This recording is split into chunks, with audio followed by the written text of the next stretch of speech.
그래서 얘들아 우리 구평 한번 좀 정리를 합시다. 정리하고 좀 추가적인 개념들도 좀 설명할 테니까 관련된 심화적인 이야기들도 다 정리해 줄게. 그래서 한번 1번부터 보자. 근데 1번은 안 해도 되죠?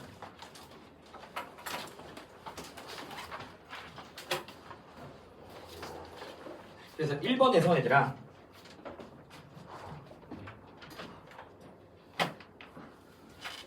네 1번은 뭐 다들 맞을 거니까 이론윤리학이고 기술윤리학 크게 불만한 거 없으니까 바로 패스할게. 1번은 넘어가고 자 2번을 좀 봅시다. 2번에서 일단 하버마스의 입장이 나왔지. 왜냐면 의사소통 행위에서 진리성, 정당성, 진실성 이런 것들이 담론에서의 원칙이고 그리고 담론을 통해서 다른 사람의 주장을 수용할 수도 있고 거부할 수도 있고 또는 비판할 수도 있고 자기 판단을 보류할 수도 있고 만장일치의 합의를 통해서 정당한 합의가 도출된다라는 하버마스 입장이거든. 그러면 일단 1번에서 얘들아 어쨌든 하버마스는 담론 안에서는 자유롭게 다른 사람의 의견을 비판할 수도 있고 맞죠? 그 다음에 다른 사람의 의견을 변화시킬 수도 있어. 왜냐면 애초에 하버마스에게서 이 담론의 참여자들의 자세 자체가 담론 참여자들이 자신의 의견을 강제하거나 또는 관철시키기 위해서 합의하는 게 아니잖아.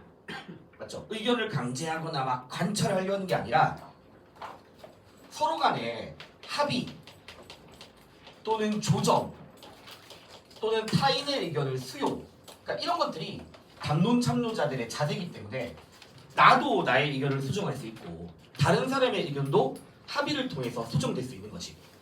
그래서 1번은 뭐 어렵지 않아. 그냥 답이 1번이야. 맞죠? 자 그럼 이제 2번을 볼게 얘들아.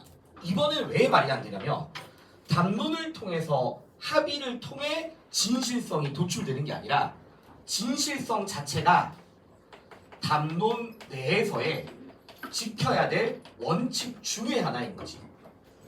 알겠니? 담론을 통해서 진실성이 도출되는 게 아니라 진실한 자세를 가지고서 담론에 참여해야 되는 거야.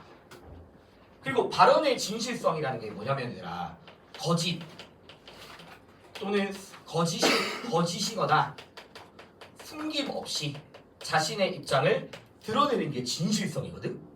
그러니까 합의를 통해서 진실성이 도출되는 게 아니야. 진실성 자체가 담론의 원칙이야. 그래서 2번은 말이 안 되는 거야. 말이 안 되는 거. 자, 그 다음에 3번은요. 애초에 담론의 참여자들은 서로 이해관계가 다르고 선호가 다를 수도 있죠. 근데 그 선호가 다르고 이해관계가 다른 담론 참여자들 간의 합의를 통해서 도출되는 거지 일치하는 참여자들 사이에서만 가능한 것도 말이 안 되는 거고. 자, 4번은 좀 중요한 단어 한 개 알고 있어야 돼. 자, 하버마스에 따르면 이상적인 담론 상황에서는 내적이든 외적이든 강제가 개입되면 당연히 안 되지. 내적 또는 외적 강제가 개입되면 안 돼. 그리고 비교적 최근의 평가원에서는 뿐만 아니라 담론에서는 우연성에 따른 영향이 개입되어서도 당연히 안 돼. 타고난 우연성이 담론에 개입돼도 안 돼. 되겠죠? 그래서 이거를 좀 기억해주면 외부의 개입 그러면 외부라는 거는 외적인 강제일 수도 있고 우연성일 수도 있는 거잖아. 그러니까 이런 우연성이라든가 외적 강제에 의해서 변경되어서는 안 되는 거지. 여기 틀린 거죠? 외부의 개입에 의해서라는 말이. 됐죠? 자, 그 다음에 5번 말이 안 되잖아. 자, 서로 다른 주관적 견해들이 개인의 양심으로 정당화되는 게 아니라 뭐로서 정당화되니? 다수결이 아닌 만장일치의 합의로서 정당화되는 거니까 개인의 양심에 따라 판단되는 게 아닙니다. 만장일치의 합의고요. 그래서 답은 어쨌든 1번이었어. 1번. 그래서 하버마스는 이 정도 알고 있으면 되고 만약에 추가로 필요할 거면 여기다 가도 돼요. 자, 하버마스는 이 정도로 넘어갑시다. 자, 그 다음에 3번. 얘들아, 3번은 워낙 이제 내가 도가의 제시문의 특, 유교의 단어를 써서 유교를 막 돌려까잖아. 맞죠? 그래서 몇 년 전에 수능에서도 하늘을 막 구분하는 사람은 인자가 아니고 명성을 쫓아서 자기를 잃어버린 사람을 선비라고 하지 않고, 맞죠? 이런 것들 다 도가의 제시문이었어. 그래서 얘들아, 이 제시문을 뜯어서 이야기하면 도가에서 말하는 큰 도, 즉 자연스러움 이라는 게 사라짐으로 인해서 인위적 규범인 인의 예지 같은 것들이 막 강조되어지는 거예요. 그리고 이런 인위적 규범인 인의 예지가 뭘 초래하냐면 사회 혼란을 초래한다 라는 게 도가 입장이었어. 또 얘들아, 도가는 뭘 추구하냐면 무지함을 추구하잖아. 그러니까 지혜가 나와서 거짓이 생긴다, 이런 것들을 통해서 무지함을 추구하는 걸 알 수 있고, 그 다음에 또 얘들아, 도가에서 도라는 거는 무위하죠. 맞죠? 무위하고, 그렇게 도라는 무위의 다스림에 따르게 되면 백성을 포함한 모든 만물들이 저절로 바르게 된다, 이런 것들도 전부 다 도가의 표현이야. 도에 따르기만 하면, 억지로 하지 않더라도 바르게 될 수 있다. 다 도가의 표현이거든. 그러니까 요 문장은 일단 도가고, 그 다음에 내가 을을 보면 본성이 선하되, 그리고 가르침이 없으면 짐승과 차이가 없어서 가르침 또는 일륜이라는 걸 강조하고 있으니까 유교 입장인 거지. 생륜평가원에서는 일륜이라는 단어가 나온 적도 있거든, 보기에서. 근데 이 일륜은 적어도 기출에서는 절대로 도가는 못 써. 알겠죠? 이 일륜이라는 단어 오로지 유교만 쓰게 딱 명시가 돼 있어, 기출에서는. 적어도.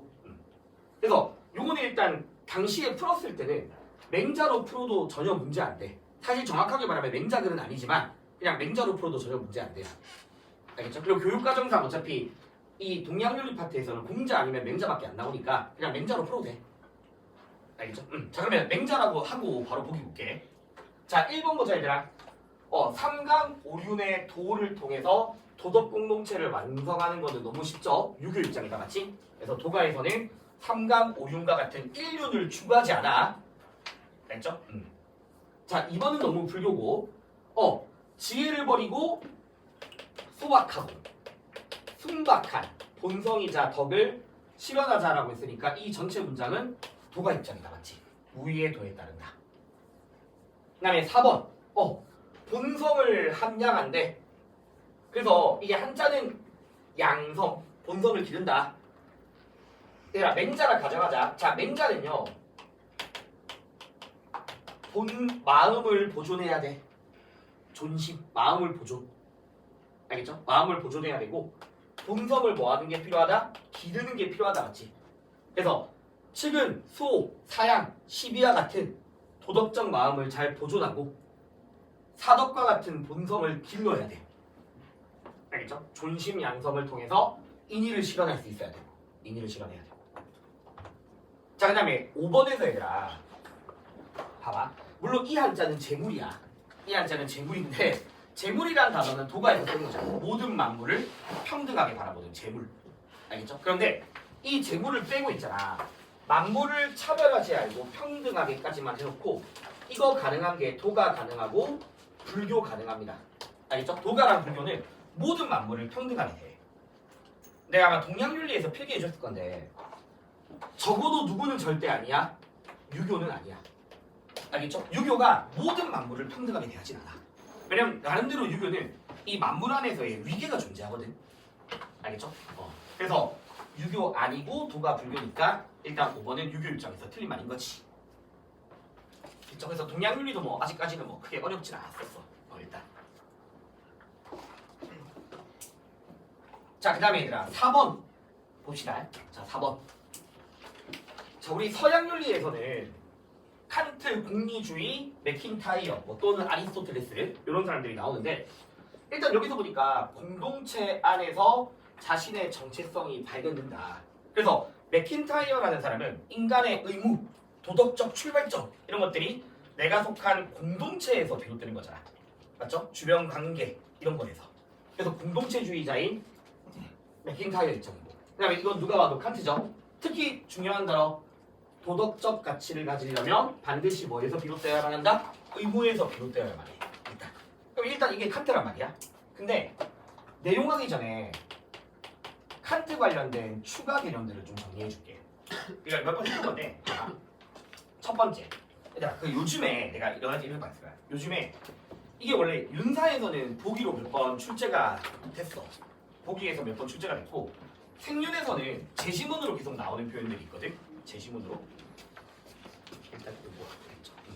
생윤에서는 제시문으로 나오는 표현들이 있는데 일단 칸트에 따르면 도덕은 신 그리고 인간 모두에게 적용이 돼. 일단 신과 인간 모두한테 적용이 되죠. 이게 오히려 이번에 어디 나왔냐면 예술가에 나왔었어. 이 개념이. 나 사회를 다해 생각해도 신, 인간 모두에게 도덕은 적용돼. 자, 근데 신은 이성적이기만 한 존재야. 이성적이기만 해. 순수하게 이성적이기만 해. 알겠죠? 순수하게 이성적이기만 해.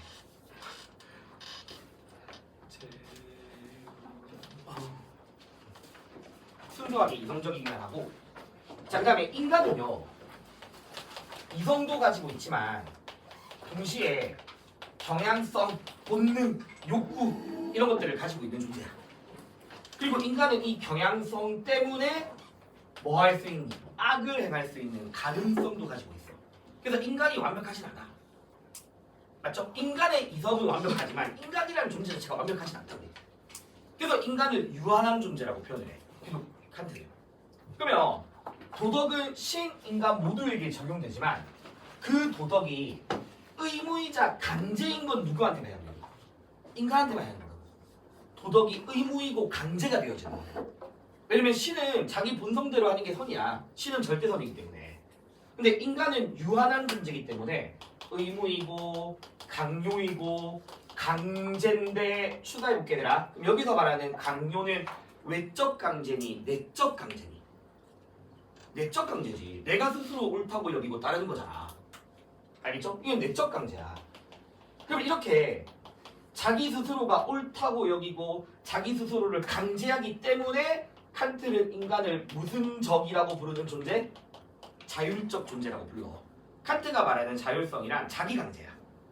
그게 인간과 동물의 차이고 그런 점에서 인간이 존엄한 존재인 거야. 자기 통제가 가능하기 때문에. 알겠죠? 그래서 일단 요 개념을 한 개 좀 기억해주고 그러면 도덕은 신뿐만 아니라 인간 모두에게 적용된다. 요거 한 개 좀 기억해줘야겠고 그 다음에 두 번째 선의지라는 개념을 한 번만 더 정리해볼게. 선의지라는 개념을 그러니까 칸트한테서 선의지는 뜻은 뭔지 알죠? 옳다는 이유로 따르고자 하는 의지 맞죠? 그러면 선의지는 그것이 선의지가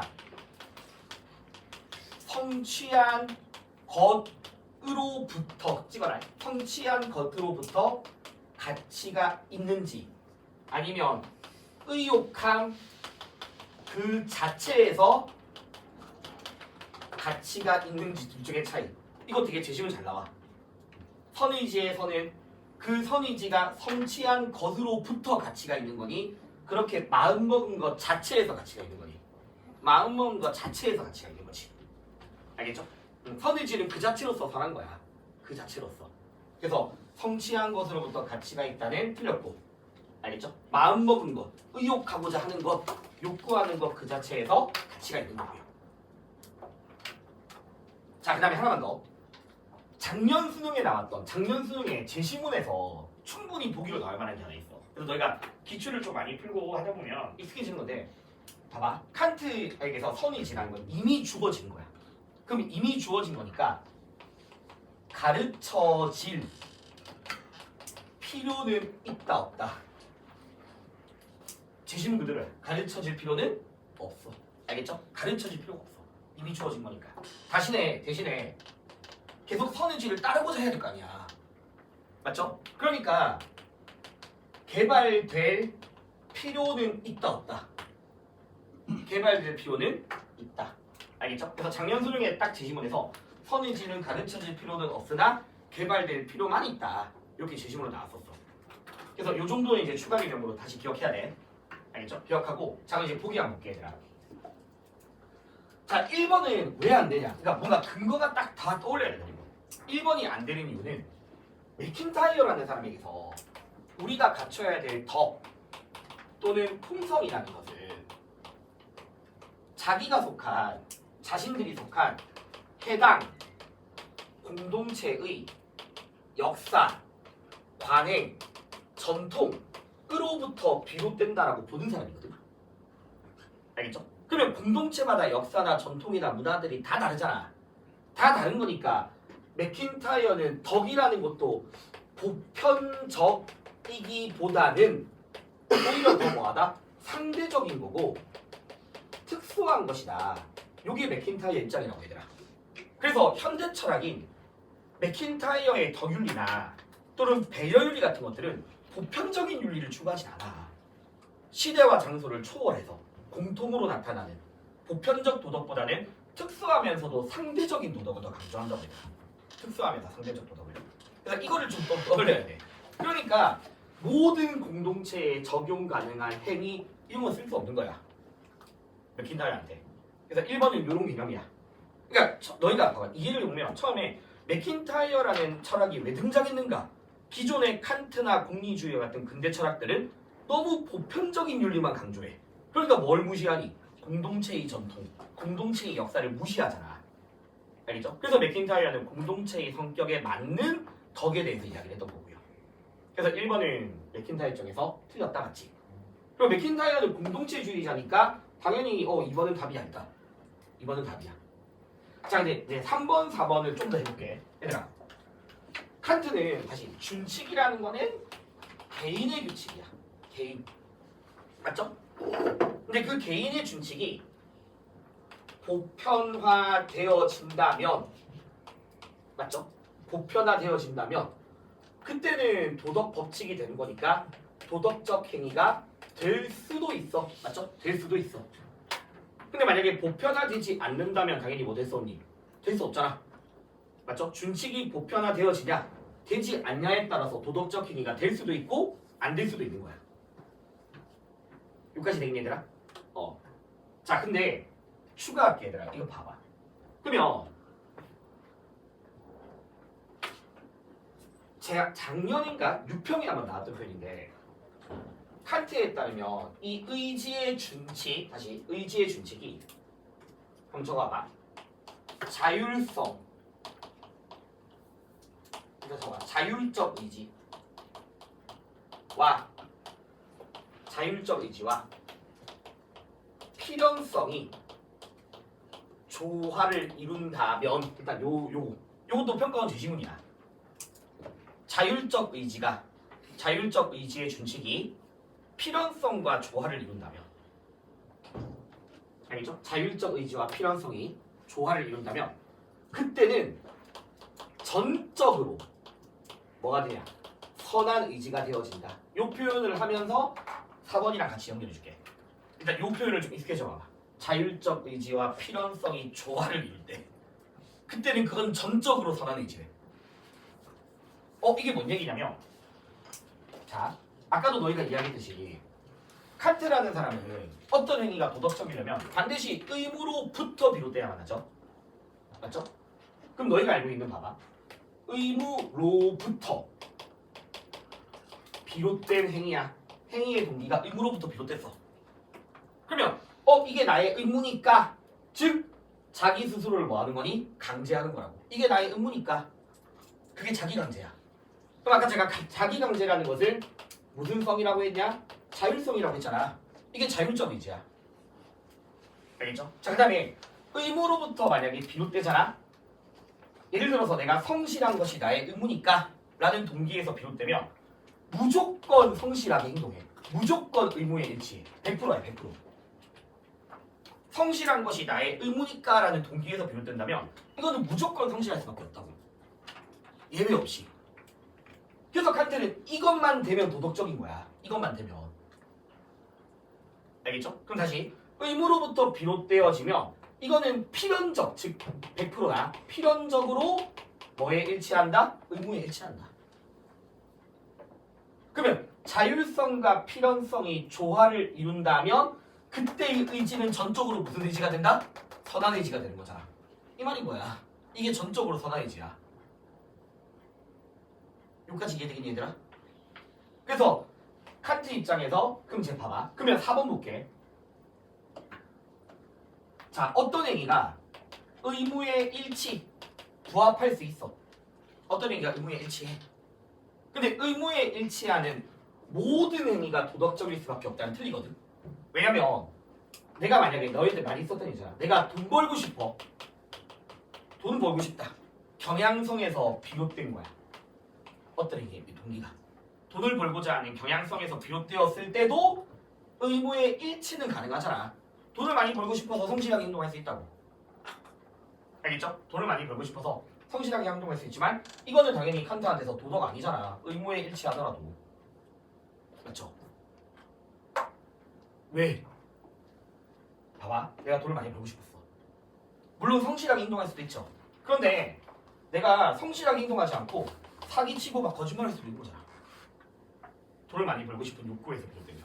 그러면 칸트가 봤을 때 경향성에서 비롯된 행위가 의무에 일치하는 거는 필연적인 거니 우연에 불과한 거니. 이거는 돈 많이 벌고 싶어서 성실하게 행동한 거는 100%가 아니잖아. 단지 우연에 불과한 거야. 우연에 불과한 거.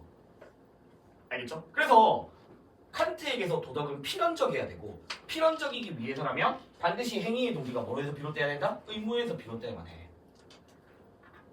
자 그럼 이제 4번 봐봐. 일단 의무에 부합하는 모든 행위가 도덕적일 수밖에 없다는 틀려. 도덕적이지 않을 수 있으니까. 그러면 다시 도덕적일 수밖에 없으려면 뭐로부터 비롯돼야 한다고? 의무로부터 비롯돼야 한다고. 알겠죠? 도덕적일 수밖에 없으려면 의무로부터 비롯되면 반드시 필연적으로 의무에 일치하게 되는 거니까 도덕적일 수밖에 없는 거지. 보기를 좀 하나 다 알겠죠? 하여튼 뭔 말인지 알겠지? 제가 5번 안 알렸죠? 5번은 넘어갈게. 공리주의니까 그냥. 그래서 이거 칸트 3, 4번 다 좀 정리해 놓으세요. 왜냐면 이게 막 심한 개념까지도 아니고 요즘에 거의 생윤에서는 이 정도는 되거든? 알고 있어줘야 돼. 자, 그 다음에 5번 봅시다.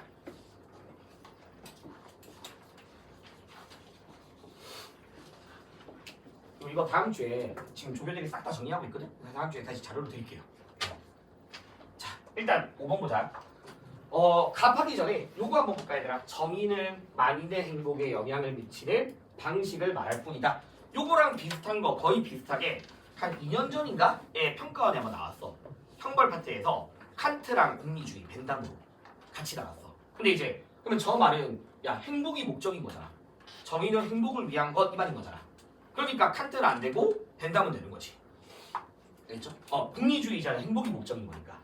그래서 이거는 공리주의라면 누구나 다 쓰는 일단 표현이야. 알겠죠? 공리주의라면. 그래서 벤담도 가능하고 베카리아도 가능해. 다. 자, 그 다음에 여기서 핵심적인 단어 일반의사 나오자마자 베카리아. 맞죠? 루소는 일반이지 베카리아는 일반의사. 그 다음에 또 중요했던 거. 자, 베카리아는 사회계약론자고 국가를 만들고 형벌을 제정한다는 것은 결국 자유를 포기하는 거야. 맞지? 형벌은 자유를 포기야. 근데 베카리아는 개인의 이익, 개인의 권리, 개인의 자유라는 가치를 되게 중요시하는 사람이라서 우리가 형벌을 통해서 자유를 포기하더라도 최대한 포기한다, 최소한 포기한다. 최소한만 포기하는 거야. 최소한만. 그래서 베카리아라는 사람에게서 형벌이라는 것은 각자가 포기한 최소한의 자유의 합이다라고 이야기를 해. 알겠죠? 각자가 포기한 최소한의 자유의 합이야. 그러면 거기에 생명권의 포기는 포함된다 안 된다? 안 된다라는 거고. 알겠죠? 최소한의 자유만 포기했으니까 생명권은 거기에 해당이 안 돼. 그래서 이런 거에서 이제 우리가 베카리아라고 알 수 있는 거거든. 다 중요한 부분이고. 자, 그다음에 갑을 보니까 일단 형벌의 법칙은 정언명령이라는 표현에서 칸트라는 거 알 수 있죠? 맞죠? 바로 칸트 입장. 그러면 칸트랑 베카리아거든. 그럼 이제 1번 한번 볼게 얘들아. 범죄에 상응하는 형벌이 정의에 부합하지 않을 수 있다라는 표현은 애초에 누가 쓸 수 없냐면 칸트가 쓸 수 없네.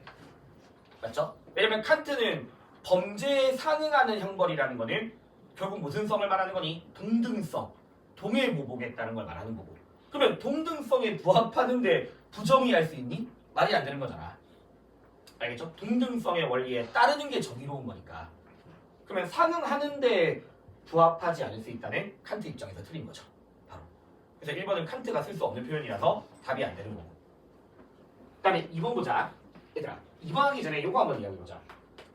공리주의자들은 형벌의 목적이 어쨌든 예방이고 맞죠? 예방을 아는 사람들 안 써도 돼. 자, 예방한다라는 것은 두 가지 측면이 있다. 첫 번째는 형벌을 통해서 범죄자를 교화함으로써 그 죄를 저지르지 않게 하는 것도 예방이지만 뿐만 아니라 일반인들에게 뭘 주는 거니?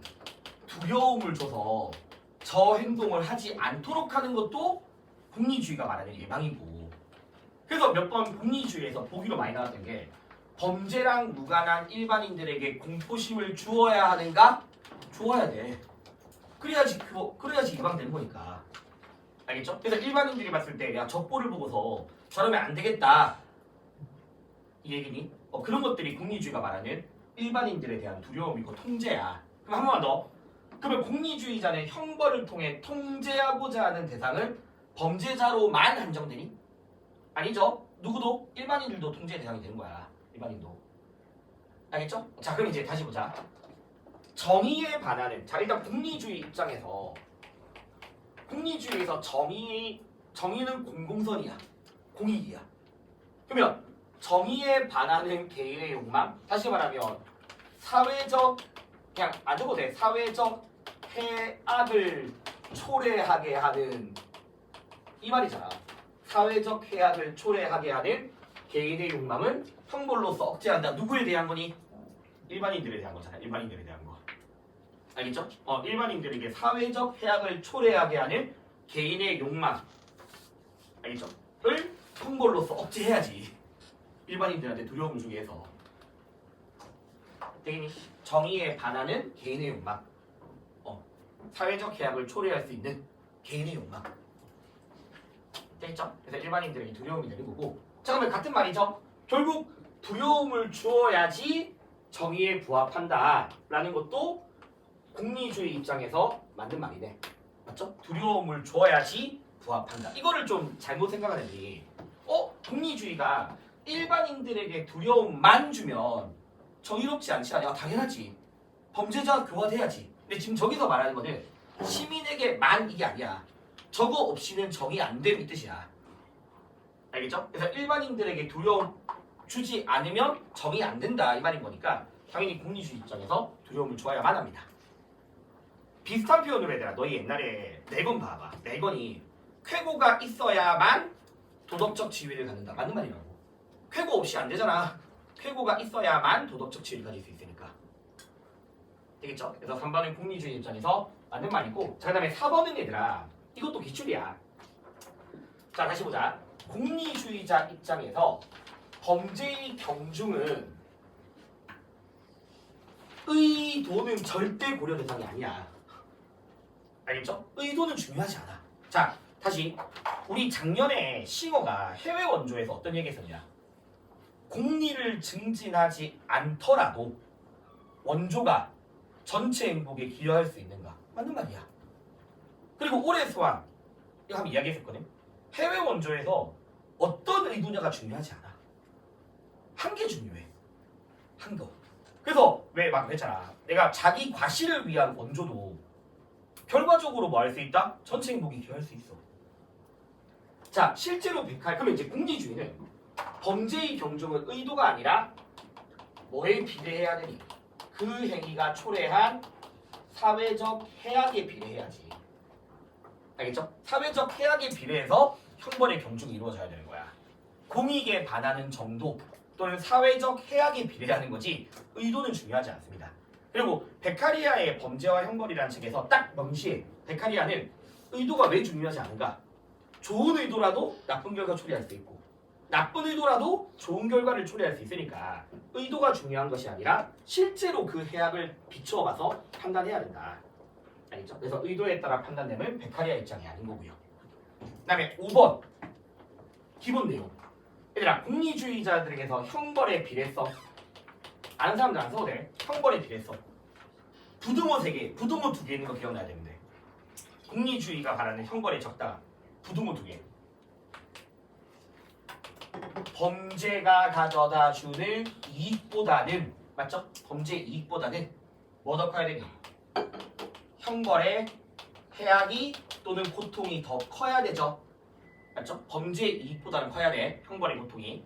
왜 형벌의 고통이 형벌이 예방할 수 있는 고통을 능가해서는 된다 안 된다? 안 된다. 예방할 수 있는 고통보다 더 큰 고통이 돼버리면 이거는 과도해지는 거잖아.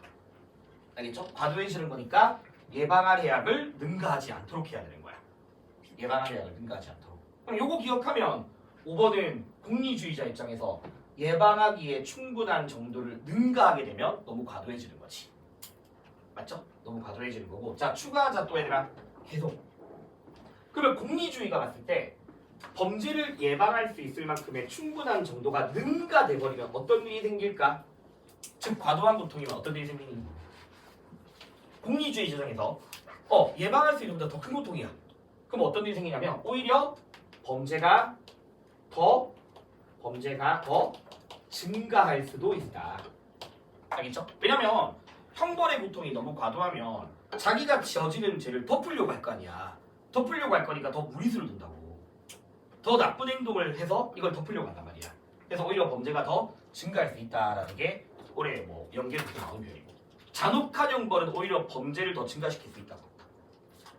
알겠죠? 잔혹한 형벌. 공리주의 입장에서. 이렇게 해서 5번 마무리할게. 은은 누구예요?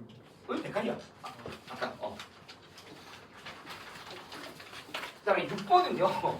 그러니까 이게 왜 3점이냐면, 그러니까 에리 프롬이나 이런 그러니까 좀 독해형 문항들은 진짜 제시문 봐야 돼. 알겠죠? 제시문을 안 보고 그냥 상식으로 풀면 안 돼. 왜냐면 봐봐. 그러니까 우리가 흔히 에리 프롬 소유하는 사람 바람직한 거 아니야? 있는 그대로 존중해야 돼. 이런 거 다 알고 있잖아. 근데 여기 보니까 상대방을 자기에게 속한 일부로 여기는 방식. 이게 바로 소유잖아.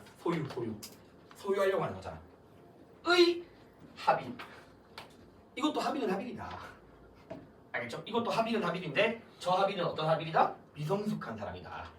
그러니까 지금 에리 프롬이네. 자, 2번.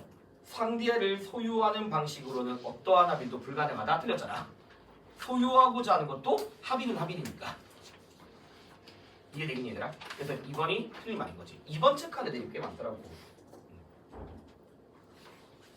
되겠죠? 네, 그래서 이거는 제시문을 좀 읽어야 되는 거고. 그 다음에 얘들아, 에리 프롬이라는 사람의 기본 입장은 사랑이라는 건 얘들아 합일 플러스 분리야. 그러니까 에리 프롬에서 진정한 사람은 상대방과의 합일 동시에 각자의 개성을 존중하는 분리된 상태를 말해요. 합일과 분리가 공존해요. 에리 프롬은. 알겠죠? 그래서 그걸 좀 인지하고 있고 답을 풀면 어쨌든 답은 4번이고 맨 마지막에 나옵니다 이거는. 네, 그래서 굳이 뭐 할 이야기는 없을 것 같고. 자, 그 다음에 얘들아 7번. 어쨌든 의식주윤리 파트에서 유교는 먹는 것도 일종의 수양이거든. 옷 입는 것도 다 덕을 드러내는 거야. 이건 읽어만 보면 돼. 알겠죠? 그리고 유교라는 사상은 유교는 예를 표현함에 있어서 정신과 형식 중에서는 정신을 더 강조하거든. 알겠죠? 당연히 정신이 더 중요해. 정신이 중요한데 형식이라는 것을 절대로 뭐하지 않냐? 부정하지는 않아. 알겠지? 형식을 버리진 않아. 형식 필요해. 그래서 예를 들어서 막 부모에 대한 3년상 같은 것들은 외면적 형식이잖아. 물론 형식적인 것보다 정신이 더 중요하지만. 그리고 맨 마지막에도 나오잖아. 형식과 본질이 조화. 맞죠? 형식과 본질의 조화라고 이야기했으니까. 됐죠? 그래서 이런 내용들이 의식주의에서 유교고. 그러면 기억은 그런데 덕을 표출하는 방식이라는 게 맞죠? 세 번째 줄에 나오잖아. 머리에 쓰는 관은 예의 일부다라고 나와 있잖아. 그래서 바로 기억되는 거지. 그 다음에 때와 형편에 따라서라고 했는데 어디다 나오니? 세 번째 줄 끝에 원래는 3배로 만드는 건데 지금은 흔한 실로 만든다. 근데 이것 또한 따를만 하다라고 했으니까 상황과 형편에 따라서 갖춰야 되는 거지. 그 다음에 디귿은 절대 아니죠. 알겠지? 밑에서 두 번째 줄에 경건한 마음으로써 세련된 의관을 정제한다라고 했으니까 내면이 아니라라고 하면 틀렸고요. 알겠죠? 그리고 마지막에는 격식을 차리지 마라 이렇게 말하면 틀린 거잖아. 격식도 필요한 거니까. 근데 이런 것들은 그냥 독해형이니까 넘어가고. 8번도 안 한다. 알겠죠? 이거 통일 이런 것들은 넘어갈게. 도기형이니까. 자, 이제 9번 해야 되더라. 9번. 일단 여기서 보니까 거의 정의로운 사회라는 표현에서 이미 놀스야. 맞죠? 한번 복습하자. 놀스한테서 거의 정의로운 사회는 다수의 정의감이 존재하는 사회고. 알겠죠? 거의 정의로운 사회는 다수의 정의감이 존재해. 그리고 시민불복종은 오로지 어디서만 이루어진다? 거의 정의로운 사회에서만 이루어지죠. 맞죠? 시민불복종은 체제를 인정하고 민주적 체제를 갖춘 정부 아래에서만 정당화돼. 체제 자체가 부정의하면 이거는 혁명이잖아. 놀스한테서. 시민불복종이 아닌 혁명인 거니까. 그럼 저걸 쓴 거 다시 물어볼게. 그럼 얘들아. 시민불복종은 다수의 정의감이 존재하는 거의 정의로운 사회에서만 이루어지는 거니까 다수의 정의감이 상실되면 시민불복종이 성립되니 안 되니? 안 되죠? 그럼 더 이상 정의로운 사회가 아닌 거잖아. 됐죠? 자, 그 다음에 사람들이 공유하는 정의감에 호소하는 거고, 그 다음에 요건 다 알고 있죠? 평등한 자유와 기회균등의 현저한 위반, 심각한 위반에 국한되니까 요거에서 기본 내용. 그럼 여기서 할 수 있는 내용. 차등의 원칙을 잘 봐. 이것도 할 얘기 많아. 위반하는 법은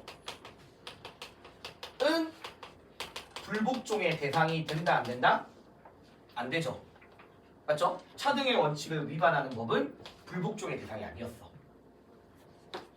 됐니? 자, 근데 이유도 알아야 돼.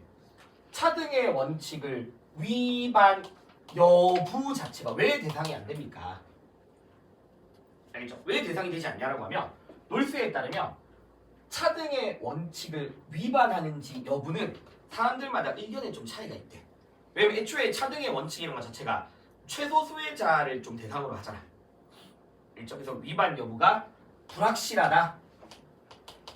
그렇기 때문에 차등의 원칙을 위반하는 법은 불복종의 대상이 될 수 없어. 불확실하기 때문에. 근데 이제 여기서 또 추가해서 해볼게. 그러면 작년 수능 그리고 올해 수한. 그러면 작년 수능에서는 차등의 원칙에 따라서 제정된 법이 시민불복종의 대상으로 가능합니까? 이게 작년 수능이었어. 가능하니 안 가능하니? 차등의 원칙에 따라 제정된 법이 가능해. 왜? 차등의 원칙에 따라 제정된 법이 그 법이 뭐 한다면? 평등한 자유 또는 기회균등의 원칙을 심각하게 위반한다면 그 조건이 붙었을 때죠. 알겠죠? 그래서 그냥 편의상 이런 칙이라고 할게. 이런 칙 또는 기회균등을 심각할 정도로 위반하는 법이라면 그때는 대상 가능하다. 이게 작년 수능 보기였어야 되나 알겠죠? 차등의 원칙에 따른 법이 대상이 된다. 근데 올해 수한 내가 어떤 얘기 했었냐면 놀스 올해 수한의 질문이 뭐가 나오냐면 차등의 원칙을 위반하는 법은 대상이 아니야. 불확실하기 때문이야. 그래서 차등의 원칙을 위반하는 법이 평등한 자유 또는 기회균등의 원칙을 심각하게 위반하지 않는다면 시민불복적으로 거부되어야 할 이유가 없다라고 나오거든. 그러니까 결론 이제 올해 수반에서는 봐봐. 차등의 원칙을 위반하는 법 똑같아. 위에 거랑 이 대상 시민불복종의 대상으로 가능할 경우가 있니? 차등의 원칙을 위반하는 법이 지금 난 가능성을 물었어 얘들아. 차등의 원칙을 위반하는 법이 대상으로 가능하니? 가능하다고. 왜? 그 법이 동시에 뭐 한다면 차등의 원칙을 위반하지만 동시에 평등한 자유와 기회균등을 심각하게 위반한다면 그 조건이 붙어버리면 차등의 원칙을 위반하는 법 또한 대상이 될 수 있다고 얘들아. 알겠죠? 요 조건이라면 이 조건에 따른다면 그래서 이것도 좀 기억을 하고 있어야 되더라. 이건 아예 수안에 딱 제시문에 나와 있어. 알겠죠? 그러니까 차등의 원칙을 위반하는 법이 동시에 자유와 기회의 균등을 위반할 때야. 동시에 그게 동시에. 그래서 놀수 관련된 개념이고 을은 뭐 제시문이죠. 맞죠? 시건 입장에서 시민불복종의 부작용. 맞죠? 부작용. 그럼 이제 1번 볼게요. 얘들아. 자, 놀수한테서 기억선제 관련해서 놀수한테서 시민불복종이 한 2번 나왔다. 평가원에서. 시민불복종이 한 2번 나왔거든. 시민불복종은 합법적, 민주적 권위에 대한 저항인가? 이거 많이 들리네. 이거 기억나네. 합법적, 민주적 권위에 대한 저항이다. 맞는 말. 알겠죠? 시민불복종은 합법적, 민주적 권위에 대한 저항이야. 그러니까 이게 처음 나왔을 때 애들이 왜 틀렸다고 이야기했냐면 시민불복종이 체제에 대한 저항은 아니잖아. 그래서 이거를 체제라 해석한 거야. 체제에 대한 저항. 그러니까 왜 틀렸냐면 놀수는 자 민주사회에서 법이라는 게 합법적 절차와 민주적 절차에 따라 만들어져. 합법적 절차와 민주적 절차에 따라 만들어져. 근데 그렇게 합법적 절차와 민주적 절차에 따라 만들어지더라도 법은 뭐 할 수 있다? 부정의할 수 있어. 심각하게 부정의할 수 있어. 알겠죠? 합법적 절차와 민주적 절차에 따라 만들어지더라도 그 법은 심각하게 부정의할 수 있어. 왜? 좀 또래를 당하는데 왜?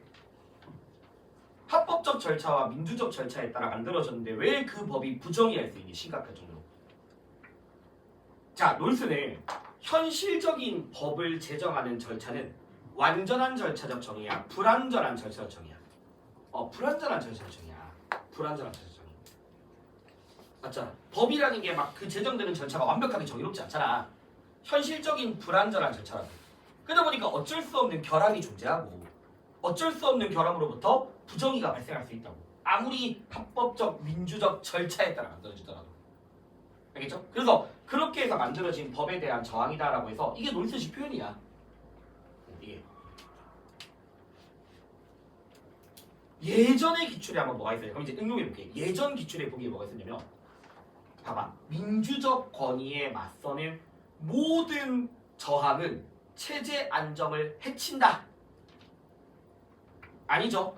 민주적 권위에 맞서는 위법행위 중에서 시민불복종은 오히려 어디에 기여한다? 체제 안정에 기여하잖아. 알겠죠? 그래서 그런 것들 다 좀 기억해줘야 되거든. 자, 일단 놀수 맞는 말이고 그러면 애초에 그럼 놀수 입장에서 합법적 권위에 맞서는 의도적 불법행위 자체가 즉 뭐다? 시민불복종이네. 맞죠? 이게 곧 시민불복종이잖아. 맞죠? 그러면 시민불복종이 정당화될 수 있는가? 놀수 입장에서 정당화될 수 있거든. 어떤 점에서 다 하나하나 뜯어보자. 어떤 점에서 정당화될 수 있니? 도덕적 또는 정치적으로. 알겠죠? 도덕적이거나 정치적으로 정당화되는 거야. 도덕적, 정치적으로. 시민불복종이 비록 위법행위지만 정의를 위해서 한 거니까 도덕적이거나 정치적으로 정당화되어지는 거야. 그래서 놀수한테 맞는 말인데 이제 올해 평가원에서는 이거를 싱어한테 물어봤어. 처음으로. 이게 원래 놀수식 표현이지만 싱어한테는 어떠합니까? 라고 물어봤는데 싱어에서 저런 표현들을 안 쓰거든? 안 써. 이거 없어. 그런 표현 자체가 없어. 근데 그냥 평가원에서는 아까 말씀드렸듯이 야 시민불복종이란 합법적 절차에 따라 만들어진 법을 위반하는 거니까 싱어도 당연히 합법적 절차에 따라 만들어진 법이라도 불복종의 대상이 될 수 있다라고 그냥 해석을 한 거야. 그렇게. 그래서 이거를 싱어도 맞다라고 표현을 한 거야. 그래서 결국에는 놀수든 싱어든 이제 기억해야 될 거. 이거는 이제 이 표현은 누구도 가능하다? 싱어도 가능하다라고 이제 기억해야 되는 거야. 이 표현은. 원래 놀수식 표현이지만 알겠죠? 평가원에서 이거는 싱어도 쓸 수 있다라고 해석을 한 거예요. 알겠지? 그래서 1번은 기억은 요걸 좀 기억해줘야 되고. 자, 니은. 야, 니은은 또 너희가 저거를 딱 보면 떠올려야 될 게 있어. 뭘 떠올려야 되냐면 놀수가 말하는 이건 좀 중요해. 자연적 의무. 이걸 먼저 떠올려야 돼. 자연적 의무. 자, 얘들아 봐봐. 놀수는 시민 거의 정의로운 사회, 즉 민주적 체제에 사는 시민들에게는 이 의무가 있어. 의무. 그러면 그 의무가 뭐냐? 내용. 민주적 체제를 안정, 유지. 체제 안정과 유지. 그 다음에 사회 정의의 기여. 이런 것들이 자연적 의무야. 알겠죠? 이게 자연적 의무야. 그리고 자연적 의무로서 두 가지가 있어. 의무로서 두 가지. 심각할 정도로 부정의하지 않으면 그 법은 뭐하라? 지켜라. 준법의 의무. 알겠죠? 심각할 정도로 부정하지 않으면. 다시 한 번 더. 아무리 민주체제라도 현실적인 법률은 불완전한 절차야. 어쩔 수 없는 결함이 존재해. 근데 그 결함 또는 부정의가 너무 심각하지 않으면 그 법은 지켜야 돼. 뭘 위해서? 체제 안정을 위해서. 알겠죠? 체제 안정을 위해서. 근데 너무 심각할 정도로 너무 심각할 정도로. 그때는 시민불복종을 통해서 그 법을 개선하고자 해야 되겠죠? 알겠죠? 개선하고자 해야 돼. 그래서 시민불복종도 이것도 둘 다 의무야. 다만 시민불복종은 의무이면서 동시에 뭐가 되냐면 누구나 행할 수 있는 권리기도 해. 누구나 행할 수 있는 권리야. 자, 그럼 일단 요거 관련해서 올해 유평 생각해봐. 올해 유평이 어떻게 나왔냐면 체제 안정을 위해 시민불복종의 제한이 요구될 수 있는 거였어. 체제 안정을 위해 시민불복종의 제한이 요구될 수 있는 거야. 요구될 수 있잖아. 왜? 그 법이 심각할 정도로 부정의하지 않으면 불복종하면 안 되잖아. 오히려 법을 지켜야 되는 거잖아. 그러니까 제한이 요구될 수 있는 거야. 체제 안정을 위해서. 알겠죠? 그 다음에 정당한 시민불복종은 어디에 기여한다? 체제 안정에 기여한다. 체제 안정에. 알겠죠? 자, 그러면 다시 체제 유지를 위해서 모든 시민의 권리 맞잖아. 누구는 있고 누구는 없는 거 아니잖아. 누구나 다 체제 안정, 체제 유지를 위한 시민불복종은 뭐가 될 수 있다? 권리가 될 수 있다. 알겠죠? 그래서 요게 이름이 그렇게 해서 만들어지는 거지.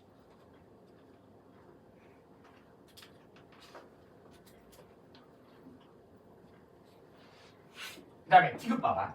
내가 애초에 시민불복종은 양심적 행위야. 알겠죠? 시민불복종은 양심적 행위고 다만 어디에 근거한? 공유된 정의관에 근거한.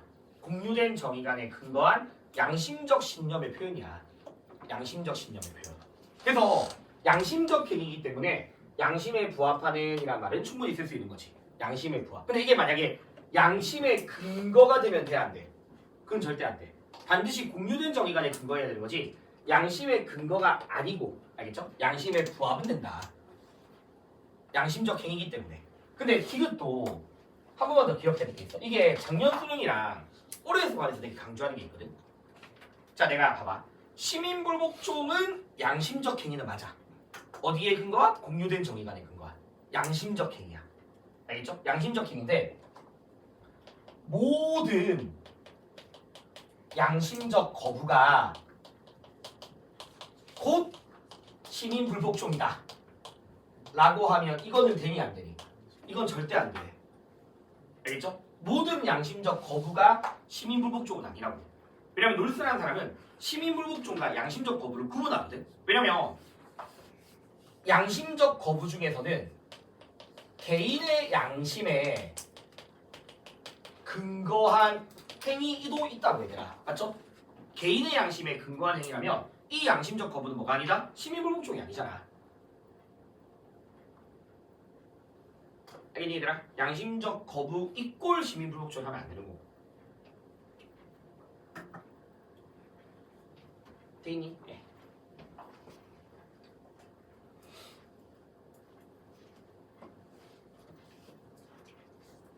그리고 또 나오네 얘들아. 이거 아무 의미 없어. 알겠죠? 다수가 공리를 위해서 합의한 정책이래. 아니 실제로 공리 안 증진했잖아. 공리를 의도한 거잖아. 의도한 거. 맞죠? 그럼 의도한 거에 불과한 거니까 결국 다수가 합의하더라도 뭐 할 수 있다? 심각한 해악을 초래할 수 있다 하는 거지. 그럼 심각한 해악을 초래할 수 있으니까 불복종은 가능하다. 알겠죠? 저 공리 증진을 위해서라는 의도에 불과한 거지. 실제로 공리를 증진시킨 게 아닌 거니까 심어 입장에서 말이 안 되는 거야. 그래서 이런 것들이 다 시민물복종 좀 관련된 개념들. 요거 관련해서. 자, 그다음에 10번이 좀 미쳤죠. 10번. 10번이 엄청 어렵게 나오긴 했는데 얘들아, 자 하나하나 다 뜯어줄게. 이게 다 뭔 얘기냐면 일단 너희들이 미는 선의 상징이다 이거 보자마자 칸트. 일단 칸트. 미는 선의 상징이다. 여기서 이 칸트거든. 자, 그러면 일단 요거 지울게. 이거 어차피 다음 주에 다시 정리해서 드릴 거예요. 보시고.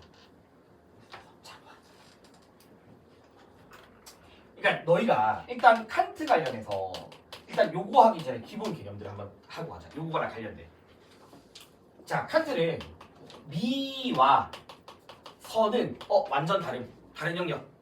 알겠죠? 완전 별개의 영역인데 중요한 단어. 뭐가 유사하다? 형식이 유사하다. 맞죠? 미와 선의 형식이 유사해. 그래서 칸트는 미적인 가치가 이것도 기출 한 2번 나왔어. 뭐에 있다? 형식에 있어. 형식. 알겠죠? 미적 가치는 형식에 있어. 여기까지 일단. 자, 그러면 이제 중요한 거. 어떤 점에서 형식이 유사합니까? 어떤 점에서? 그래서 칸트에 따르면 봐봐.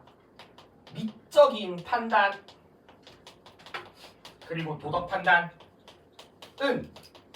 세 가지의 형식적 유사함이 있거든. 세 가지의 형식적 유사함.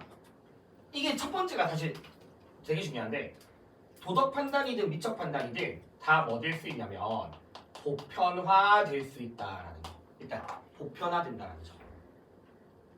근데 요거 다시 보자. 그러니까 원래 도덕은 뭐 해야 되니? 보편적이어야 되잖아. 맞죠? 도덕은 보편적이어야 돼. 맞니? 당연한 거잖아. 근데 봐봐. 미적 판단을 좀 더 추가해줄게. 이것도 했는데 한번 들어봐. 미적 판단은 일단 주관적인 판단을 하자. 주관적이고 감성적 판단이야. 미적 판단은 주관적 판단이야. 감성적 판단이야. 그래서 내가 봐봐. 내 앞에 엄청 아름다운 자연이 있어. 내 눈앞에 펼쳐져 막 절경. 이걸 내가 아름답다고 느껴. 그리고 내가 그와 동시에 너희를 돌아봤어. 그럼 난 뭘 기대하고 있냐면 야 내가 아름다움을 느끼듯이 너희도 이거 아름다움 같이 느껴야 돼를 암묵적으로 기대하고 있는 거야. 우리는 인간이니까. 왜? 자연 파괴하는 성향은 도덕이 안 좋잖아. 알겠죠? 그래서 자연의 아름다움을 관조하고자 하는 성향은 도덕에 기여할 수 있으니까 내가 너를 돌아보는 순간 너희들도 나랑 같이 똑같이 느껴야 돼를 기대하고 있는 거야. 이해되겠죠? 그래서 미적 판단은 주관적 판단이지만 이제 중요한 단어 보편성에 대한 요구와 결합되어진다고 말해. 이거 평가원에 많이 제시 많이 나와. 이게 지금 나온 거야. 보편성에 대한 요구와 결합돼. 이 말 뭐 말인지 알겠죠? 다른 사람도 똑같이 뭐 한다고? 동의해야 한다고. 우리는 인간이니까 자연의 아름다움을 계속 강조해야 되니까 영혼을 파괴하지 않아야 되니까. 그래서 미적 판단이 뭐 될 수 있다? 보편화될 수 있는 거야. 아름다움에 대한 판단도 보편적일 수 있는 거야. 인간이라는 그 안에서. 그 다음에 두 번째. 얘들아 도덕 판단도 이익과 손해를 따지지 않잖아. 맞지? 근데 아름다움이라는 판단도 이익과 손해를 따지지 않아. 알겠죠? 이게 만약에 나한테 이익이 되니까 아름답다라는 거는 칸트한테서 되게 편협한 판단이야. 그래서 둘 다 이익과 손해, 즉 이해관심을 벗어난 초월. 이해관심을 제거 상관없어. 이해관심을 제거하고 이해관심을 벗어나고. 알겠죠? 이해관심과는 무관하고 이런 얘기하는 거야. 아름다움도 미적 판단 하겠죠? 이익과 손해 따지지 않습니다. 다음에 세 번째. 자, 인간이 도덕을 정립하고 스스로 따를 수 있는 이유는 인간은 자유로운 존재이기 때문이야. 자율성, 자유. 근데 미적 판단도 누가 나한테 막 강제하는 거니? 아니잖아. 알겠죠? 다 뭐다? 자유라는 것이 전제되어진 거야. 인간의 자유라는 것이. 그래서 요 세 가지 점에서 형식적인 유사함이 있다라고 이야기를 해요. 일단. 그래서 이것 때문에 미적 활동이 도덕에도 기여할 수 있는 거. 미적 활동이. 그럼 이제 요거 관련해서 다시 보자. 자, 미는 만족을 줘. 동시에 그 만족이 다른 모든 사람에게도 동의를 요청한다. 이게 뭐 이거? 알겠지? 이 말. 보편성에 대한 요구와 결합되어 있는 거야. 그래서 미적 판단이 뭐 할 수 있다? 보편적인 판단이 될 수 있는 거야. 자, 그다음에 다시 이제 또 이상하게 하고 있네. 근데 이것도 많이 나왔잖아. 자, 선 신을 포함한 모든 이성적 존재자. 그러면 모든 이성적 존재자는 신도 있지만 아까 말했듯이 누구도 있다고? 인간도 있다고. 아까 신뿐만 아니라 인간도 도덕을 따르잖아. 다만 인간에게 뭐가 되고 의무고 강제돼. 맞죠? 선이라는 거는 신과 인간에게 적용돼. 그다음에 보통 평가원이나 연계규제에서는 요거를 쾌적함이라고 표현 안 하고 안락함이라 나왔어. 안락함. 연계에서는 제시문에서는 알겠죠? 안락함이라는 것은 인간뿐만 아니라 동물도 같이 나타나. 안락함. 알겠죠? 인간과 동물 모두에게 적용이 돼. 그런데 왜 내가 개념할 때 이거 좀 외우면 좋다라고 이야기했던 거거든. 근데 미적 즐거움은 오로지 신과 동물이라는 그 중간에 있는 인간에게만 나타나는 거야. 미적 즐거움은. 알겠죠? 그래서 미적 즐거움은 오로지 인간에게만 적용되는 거야. 인간에게만. 미적 즐거움은. 왜? 신은 안 된다고. 왜냐면 미적 반대는 감성이거든요. 근데 아까 내가 신은 뭐라고 했어? 순수하게 이성적이기만 하잖아. 알겠죠? 신은 감성적이지 않아. 인간은 감성이 있으니까. 알겠죠? 그래서 인간에게만 적용되는 거야. 자, 그다음 이 세 종류의 만족 중에서 미에 관한 만족만이 어떤 것에도 무관심한. 그럼 저 말은 뭐냐면 자, 미적 즐거움. 즉 칸트에게서 미적 즐거움이라는 거는 이 도덕과는 무관한 거라고. 알겠죠? 칸트한테서 미적 판단이 아까 말했듯이 이해관심이 개입되면 안 된다 했잖아. 도덕성이 개입돼도 안 돼. 왜? 미와 선은 아예 별개 영역이니까. 예를 들어서 성실하니까 아름답다. 이거 미적 판단 아니야. 여기 도덕성이 개입되면 안 돼. 아름다움은 아름다움 그 자체에 있는 거지. 거기에 도덕성, 이익 여부, 경제성 이런 것들이 개입되면 안 되는 거야. 그러니까 어떤 것에도 무관심한 이거. 알겠죠? 이익이나 도덕과는 무관심한 자유로운 만족이라고 이야기하는 거야. 자, 다음 또 마지막. 미적 판단에 모든 인간에게 타당성, 보편성, 이거 타당성을 전제한다라는 점에서 논리적 판단과 유사하긴 한데 다르다. 왜? 논리적 판단은 감성이 규정하는 거야, 이성이 규정이야. 논리적 판단은 이성이 규정하는 거야. 알겠죠? 논리적 판단은 이성이 규정하는 거고 미적인 판단은 누가 규정하는 거야? 감정이 규정하는 거야. 감정이 규정하는 거. 그런 점에서 다르다라는 거야. 근데 여기서 이제 추가된 말이 있는데 이상하게 개념이 아닌 물론 이 문제에서 보기 1번은 보기 1번인가? 보기 1번은 충분히 요 제시문 보고서 만들 수 있거든. 추론할 수 있어. 근데 얘들아 이 말 다 뜯어줄게. 그럼 봐봐. 미적 판단은 개념이 아닌 감정이 규정한다. 이건 뭔 말이야? 개념이 아닌 감정이 규정한다? 개념이 아닌? 예를 들어 볼게 얘들아.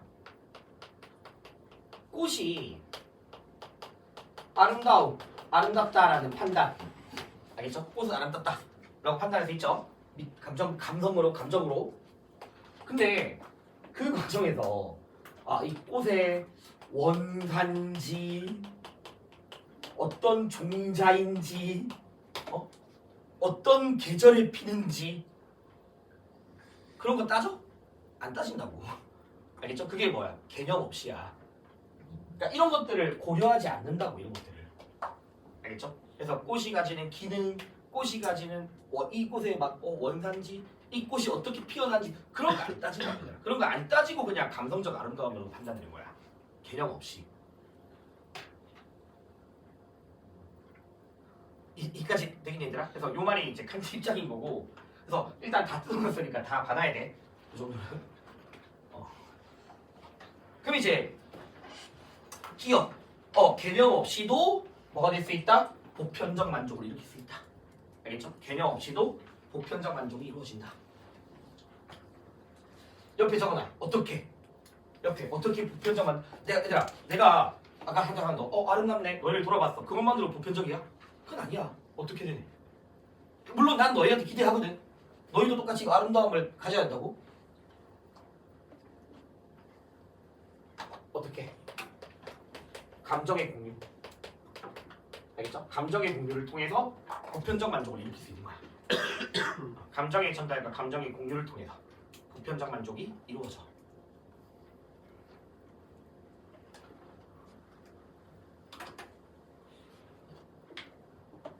선미쾌적함을 모두 느낄 수 있는 존재는 누구밖에 없다.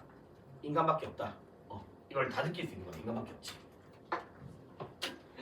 그래, 알겠지? 모든 이성적 존재, 아까 했던 서양인류 애들 모든 이성적 존재가 되어버리면 신, 인간 다 포함하는 거니까. 알겠죠? 미적 판단을 신한테 아니라고 알겠지? 왜? 하면 더 이유 왜? 미적 판단이 이성이니까 감성이니까 감성적 판단이니까 신은 그냥 이성적이기만 하니까. 미적 판단이 주관적 만족으로부터 자유롭지 않지. 왜? 미적 판단은 주관적 만족이야. 주관적 만족감이야. 다만 그게 전달이 되는 거지. 알겠죠?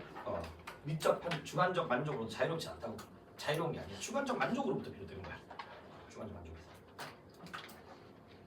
네, 그래서 이런 것들이 칸트 입장입니다.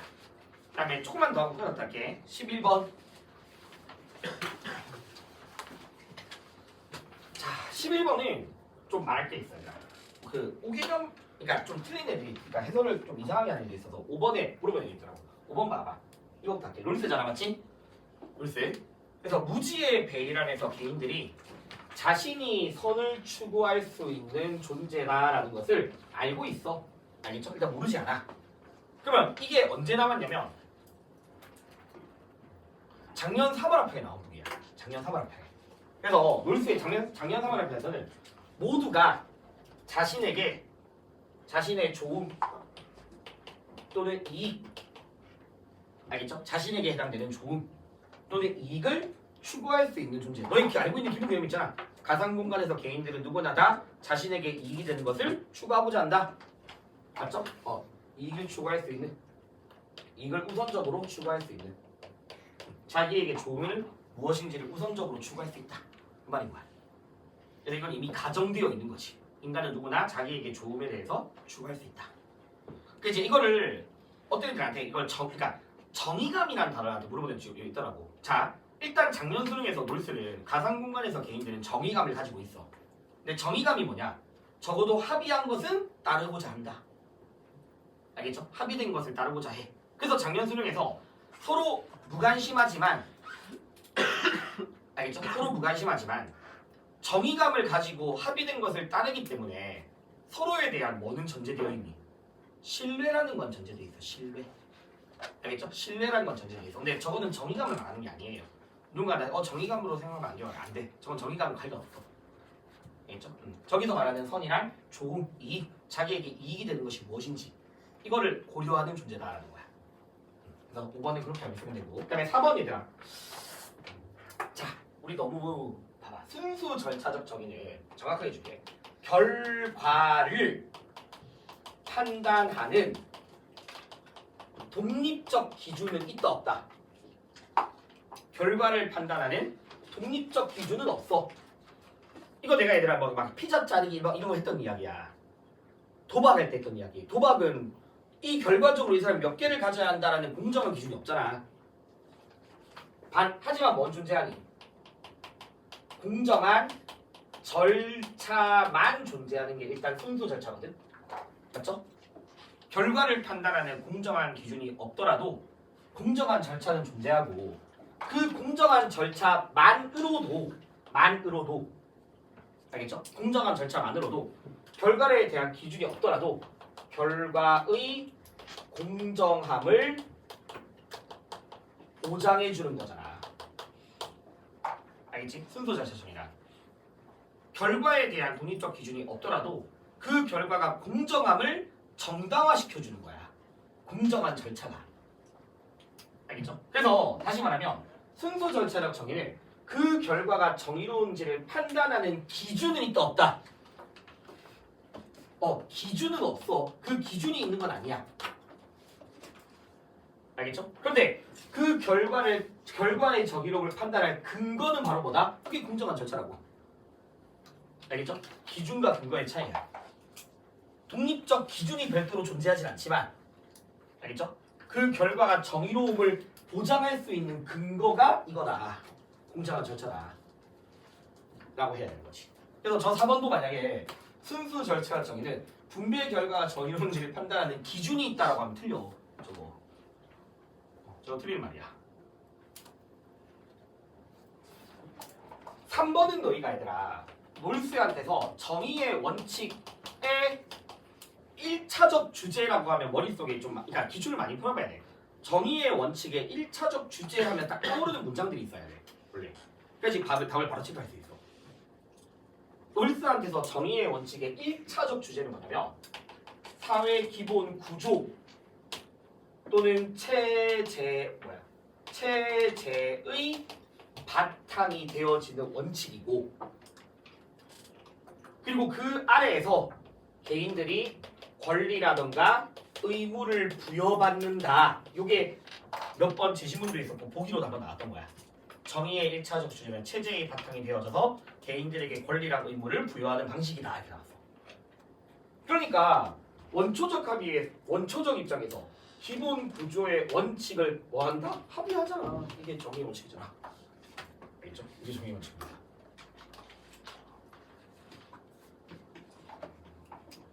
그 다음에 2번은 얘들아 물론 가상 공간에서야 우연성이 작용하지 않지. 평등한 합의가 이루어져야 되니까. 맞죠? 근데 이것도 너무 쉽잖아. 상식적으로 정의로운 사회에서 우연성이 없니? 있잖아. 왜? 정의로운 사회에서 놀스는 우연성은 단지 뭐에 불과하다? 자연적 사실이다. 맞죠? 우연성은 자연적 사실이야. 우연성이 나타나. 그리고 우리는 그 자연적 사실인 우연성을 차등의 원칙을 통해서 뭐하고자 하는 거니? 공정하게 다루고자 하는 거지. 맞죠? 정의의 원칙 중에서 차등의 원칙은 우연성을 공정하게 다루는 거잖아. 그래서 차등의 원칙에 따라 우연성에 따른 이익을 뭐하고자 한다? 함께 나누고자 한다. 요게 차등 원칙의 뜻이잖아. 우연성에 따른 이익을 함께 나누어 가지는 거. 알겠죠? 요게 차등의 원칙에 대한 내용이잖아. 우연성에 따른 영향력을 최소화하고 우연성에 따른 이익을 혼자 가지는 게 아니라 최소의 정법에서 모두에게 이익되도록 하고 함께 나누어 가지는 거. 알겠죠? 우연성이 작용하지 않는 게 아니라 우연성에서 따르는 이익을 함께 나누어 가지는 거니까. 자, 얘들아 마지막 1번. 정의의 원칙은 무슨 성의 원칙? 이건 딱 세 글자. 놀스한테서 정의의 원칙은 서로의 이익을 도모하는 호혜성의 원칙. 알겠죠? 모두의 이익을 높이고자 하는 호혜성의 원칙이야. 모두의 이익을 높이고자 하는. 그래서 너의 봐봐. 기회균등이랑 차등의 원칙을 통해서 놀스는 최소 수혜자를 포함해서 모두에게 뭐 되도록 해야 된다? 이익이 되도록 해야 돼. 모두에게 이익이 될 수 있는. 알겠죠? 그래서 호혜성의 원칙이니까 모두의 이익 또는 복지를 위한 사례를 지향한다라고 해야 되는 거지. 알겠죠? 1번은 틀린 말입니다. 자, 이렇게 해서 하고 우리 조금만 끊었다가 이어서 합시다. 오늘은 좀 구평을 좀 하나 좀 자세하게 보고 이따가 우리 모의고사 하나 해야 돼.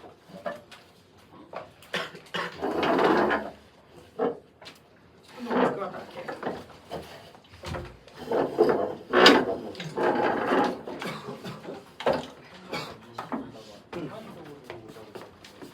일반적으로 누구나 다 일반적으로 누구나 다 동의할 수 있어요. 그렇지. 아름다움에 대해서 동의할 수 있어요.